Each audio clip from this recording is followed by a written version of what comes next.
স্বপ্নজয়ের তীব্র তাড়না নিয়ে বেড়ে ওঠা এই স্বপ্নালু মুখগুলো বিশ্ববিদ্যালয়ের গণ্ডি পেরিয়ে ১৬তম সমাবর্তনের মাধ্যমে পেয়েছে নতুন পরিচয়। অর্জনের আনন্দে উচ্ছ্বসিত প্রায় ৫,০০০ গ্র্যাজুয়েট। মাথায় নীল হ্যাট আর গায়ে নীল গাউন জড়িয়ে উপভোগ করছেন জীবনের সেরা মুহূর্ত।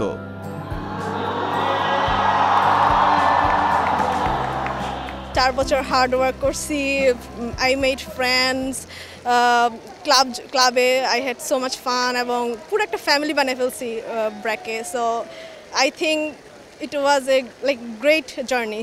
আমরা সবাই pharmacy graduates, so one of the top notch subject of BRAC university, and so we are pharmacists also. So yeah, it's nice feeling. আমার লাইফের খুব ইম্পর্ট্যান্ট একটা পার্ট এবং ব্র্যাক আমার লাইফকে খুব চেঞ্জ করে দিয়েছে। খুবই মানে আমার খুব টার্নিং পয়েন্ট ছিল আমার লাইফের এই ব্র্যাকের যে 4টা বছর। অনুভূতি খুবই ভালো, অনেক দিনের পরিশ্রম ফাইনালি পেলাম, যেটা কখনো আশাও করি নাই ভ্যালিডিক্টোরিয়ান হব। এটা বড় স্বপ্ন অনেকের জন্যই। আর আমি কখনো আসলে এইটা চিন্তা রেখে কখনো আগাই নেই যে ভ্যালিডিক্টোরিয়ান হতে হবে। আমার ভালো লাগতো পড়ালেখা, কম্পিউটার সায়েন্স, ইঞ্জিনিয়ারিং খুব ভালো লাগতো। আমি এনজয় করে গেছি, হয়ে গেছে সব আল্লাহর ইচ্ছা। আল্লাহকে অনেক ক্রেডিট দিব, আব্বা আম্মুকে দিব, সবসময় পাশে ছিল। সাফল্যের শিখরে আরোহণ করবার তীব্র বাসনা নিয়ে শিক্ষা জীবনের শেষ এই ক্ষণ মিলন, বিরহ আর খুনসুটির স্মৃতিকাতরতাই হয়ে উঠেছে আরও উপভোগ্য, আরও তাৎপর্যময়।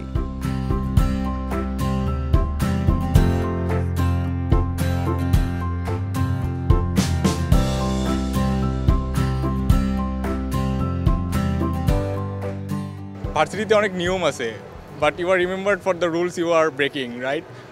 Like not extreme level, but enjoy, like do whatever you can. জার্নিটা বলে বোঝানোর উপায় নাই, অনেক ত্যাগ এবং তিতিক্ষার মাধ্যমে এতদিন পর এখানে আসা। এবং ব্র্যাক ইউনিভার্সিটি বলতে মানে ভালোবাসার একটা জায়গা বোঝাতে হয় আসলে। আমার সময় হচ্ছে নতুন ক্যাম্পাস ছিল না, পুরান campus was really like homely ছিল পুরান ক্যাম্পাসটা।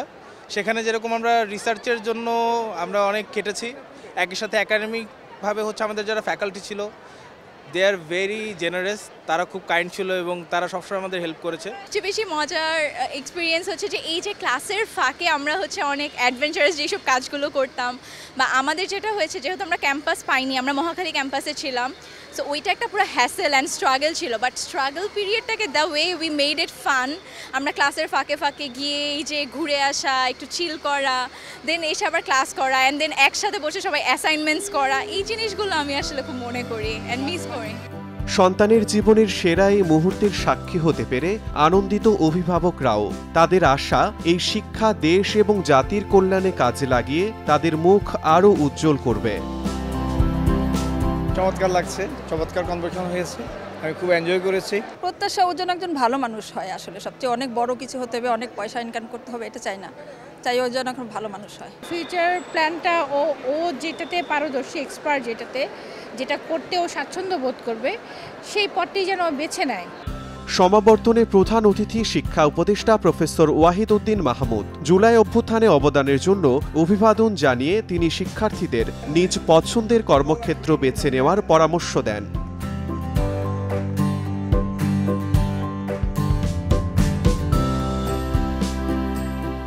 তোমরা যেই পেশায় যাবে সেটাতে শুধু ওই পেশার চাকচিক্য, আর্থিক বিচারে শুধু সেই পেশায় যাবে না, বরং তোমরা তোমাদের নিজেদের অন্তর্নিহিত যে প্রতিভা, যে দক্ষতা আছে সেটার বিচারে যে পেশা তোমার ভালো লাগে সেই পেশা গ্রহণ করো।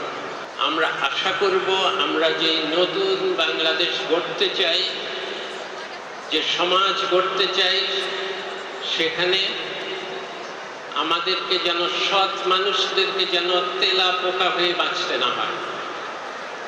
আমরা যেন সবাই এমন একটা সমাজে থাকতে চাই যেখানে সৎরাই বুক উঁচু করে দাঁড়িয়ে থাকতে পারবে।